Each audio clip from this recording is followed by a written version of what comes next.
High command ಅಲ್ಲಿ ಏನಾದರೂ ತೀರ್ಮಾನ ಆಗಿದ್ರೆ ಅದ್ರ ಬಗ್ಗೆ ನಮಗೆ ಗೊತ್ತಿಲ್ಲ, ನಮಗೆ ಮಾಹಿತಿನೂ ಇಲ್ಲ. ಹೈಕಮಾಂಡ್ ಅಲ್ಲಿ ತೀರ್ಮಾನ ಆಗಿದ್ರೆ ಹೈಕಮಾಂಡ್ ಅವ್ರು ಏನ್ ತೀರ್ಮಾನ ಮಾಡ್ತಾರೆ ಆ ತೀರ್ಮಾನಕ್ಕೆ ನಾವೆಲ್ಲರೂ ಬದ್ಧ ಆಗಿರ್ಬೇಕು, ಅದ್ರ ಬದ್ಧರಾಗಿ ಇರ್ತೀವಿ. ಸರ್ 2 ವರ್ಷವರೆಗೂ ಕೂಡ ನಾನು ಸಿಎಂ ಆಗಿರ್ತೀನಿ ಅಂತ ನಿನ್ನೆ ಚಾಮರಾಜನಗರದಲ್ಲಿ ಸಿಎಂ ಅವರು ಹೇಳಿದ್ರು. ಖಂಡಿತವಾಗ್ಲೂ ಇವಾಗ ನನಗೆ ಜನಗಳ ಆಶೀರ್ವಾದ ಇರೋವರೆಗೂ ಕೋಲಾರಲ್ಲಿ ನಾನು ಶಾಸಕನಾಗಿರ್ತೀನಿ. ಖಂಡಿತವಾಗ್ಲೂ ಅದು ನಿಜ.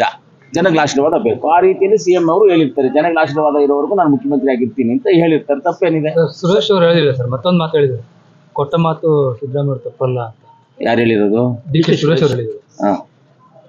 100% ಯಾವತ್ತು ಸಿದ್ದರಾಮಯ್ಯ ಅವರು ಕೊಟ್ಟ ಮಾತು ತಪ್ಪೋದಿಲ್ಲ, ಅದಂತೂ ನಿಜಾನೇ. ಅವ್ರು ಯಾವತ್ತು ಇವಾಗ ನಾವು ಹೋದ್ರು ಅಷ್ಟೇ ಏನಾದ್ರು ಒಂದು ಕೆಲಸ ಅಂತ ಹೇಳಿದ್ರು ಈ ಮಂತ್ ಅಲ್ಲ ನೆಕ್ಸ್ಟ್ ಮಂತ್ ಅಲ್ಲಿ ಮಾಡ್ಕೊಡ್ತೀನಿ ಅಂತ ಹೇಳ್ತಾರೆ. ಖಂಡಿತವಾಗ್ಲೂ ಕೊಟ್ಟ ಮಾತಂತೂ ಮಾಡ್ತಾರೆ. ಅದೇನು ಮಾತುಗಳು ಕೊಟ್ಟಿದ್ದಾರೆ, ಏನಾಗಿದೆ ಅದು ಯಾವುದು ನಮ್ಮ ಯಾರಿಗೂ ಮಾಹಿತಿ ಇಲ್ಲ. ನೀವು ನಮ್ಮನ್ನು ಕೇಳೋದನ್ನು ಸುಮ್ಮನೆ ವೇಸ್ಟೇ ಮಾತ್ರ, ಆದರೆ ಅದೇನು ಪ್ರಯೋಜನವೂ ಇಲ್ಲ. ಯಾಕಂದರೆ ನಮ್ಮ ಹತ್ರ ಏನು ಮಾಹಿತಿ ಇಲ್ಲ, ನಮ್ಮ ಮುಂದೆ ಏನು ಚರ್ಚೆ ಆಗಿಲ್ಲ, ನಮ್ಮ ಮುಂದೆ ಏನು ಮಾತಾಡೂ ಇಲ್ಲ, ನಮ್ಗೆ ಯಾವುದೂ ಗೊತ್ತಿಲ್ಲ. ಹೈಕಮಾಂಡು ಕಾಂಗ್ರೆಸ್ ಪಾರ್ಟಿ ಸಿಂಬಲ್ ಏನು ಹೇಳಿದ್ರೆ ಅದನ್ನು ಮಾಡ್ಕೊಂಡು ಹೋಗೋದಕ್ಕೆ ನಾವೆಲ್ಲ ತಯಾರಾಗಿರ್ತೀವಿ. 2 ವರ್ಷ ಆದ್ಮೇಲೆ ಏನಕ್ಕೆ ಡೆವಲಪ್ಮೆಂಟ್ ಆಗ್ತಿದೆ? ಎರಡು ಜನಗಳಂಗೆ ಅಂತ ಇದ್ದಾರೆ, ಹೋಗ್ತಾ ಇದ್ದಾರೆ, ಟಿವಿಗಳಲ್ಲಿ ಹೇಳ್ತಾ ಇದ್ದಾರೆ ಅಷ್ಟೇ. ಟಿವಿಗಳವ್ರಿಗೆ ಯಾರಾದ್ರೂ ನಮ್ಮ ಹೈಕಮಾಂಡ್ ಅಲ್ಲಿ ನಮ್ಮ ಉಸ್ತುವಾರಿಗಳಾದಂಥ ಸುರ್ಜೇವಾಲಾ ಸಾಹೇಬ್ರು ಏನಾದ್ರು ಹೇಳಿದಾರಾ, ಇಲ್ಲ ನಮ್ಮ ಅಧ್ಯಕ್ಷರಾದಂಥ ಖರ್ಗೆ ಸಾಹೇಬ್ರು ಏನಾದ್ರು ಹೇಳಿದಾರಾ? ಯಾರು ಹೇಳಿಲ್ಲ. ಜನ ಮಾತಾಡ್ಕೊಳ್ತಾ ಇದ್ದಾರೆ, ಹೋಗ್ತಾ ಇದ್ದಾರೆ. ಅದ್ರ ಬಗ್ಗೆ ಜಾಸ್ತಿ ನೀವು ತಲೆ ಕೆಡಿಸ್ಕೊಂಬಿಡಿ, ಸುಮ್ಮನೆ ಆಗೋದೇನಾದ್ರೂ ಇದ್ರೆ ಅದು ಹೈಕಮಾಂಡ್ ತೀರ್ಮಾನ ಮಾಡ್ತಾರೆ. ಅದು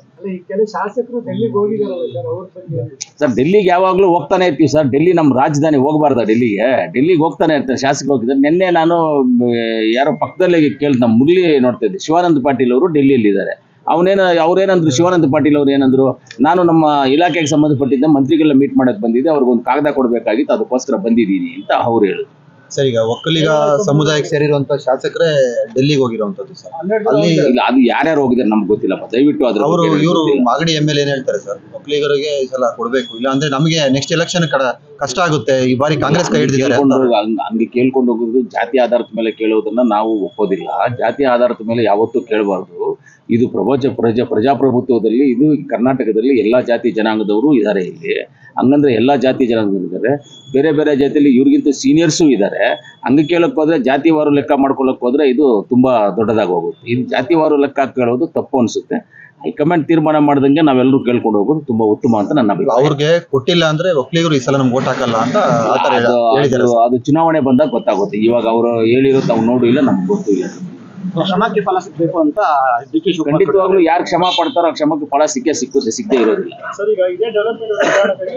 ಈ ಡೆವಲಪ್ಮೆಂಟ್ ಬಗ್ಗೆ ಅಲ್ಲ, ಬೇರೆ ಯಾವ್ದೋ ವಿಚಾರಕ್ಕೋಸ್ಕರ ಸ್ವಲ್ಪ ಲೇಟ್ ಆಗಿದೆ ಅಷ್ಟೇ.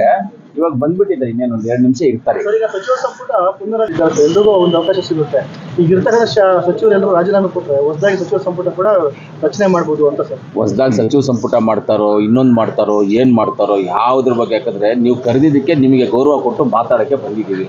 ಬಂದಿಲ್ಲ ಅಂದ್ರೆ ನೀವೇನಂತೀರ, ಮಾಧ್ಯಮ ಮಿತ್ರರು ಕರೆದಾಗ ಬಂದಿಲ್ಲ ಅಂತ ಹೇಳ್ತೀರಾ. ಆದರೆ ಈ ಸಚಿವ ಸಂಪುಟನೋ ಮುಖ್ಯಮಂತ್ರಿಗಳು ಚೇಂಜ್ ಆಗೋದ್ರ ಬಗ್ಗೆ ನಮ್ಮ ಹತ್ರ ಯಾವುದು ಮಾಹಿತಿ ಇಲ್ಲ. ಯಾರೇ ಹೇಳಿದ್ರು ಮಾಹಿತಿ ಅದು ಸುಳ್ಳು ಮಾಹಿತಿ ಆಗ್ತದೆ. ನಾವು ಸುಳ್ಳು ಮಾಹಿತಿಯನ್ನು ನಿಮಗೆ ಕೊಟ್ಟು ನಿಮ್ಮನ್ನು ದಾರಿ ತಪ್ಪಿಸುವಂಥ ಕೆಲಸ ನಾವು ಮಾಡಬಾರ್ದು, ಅದು ತಪ್ಪು.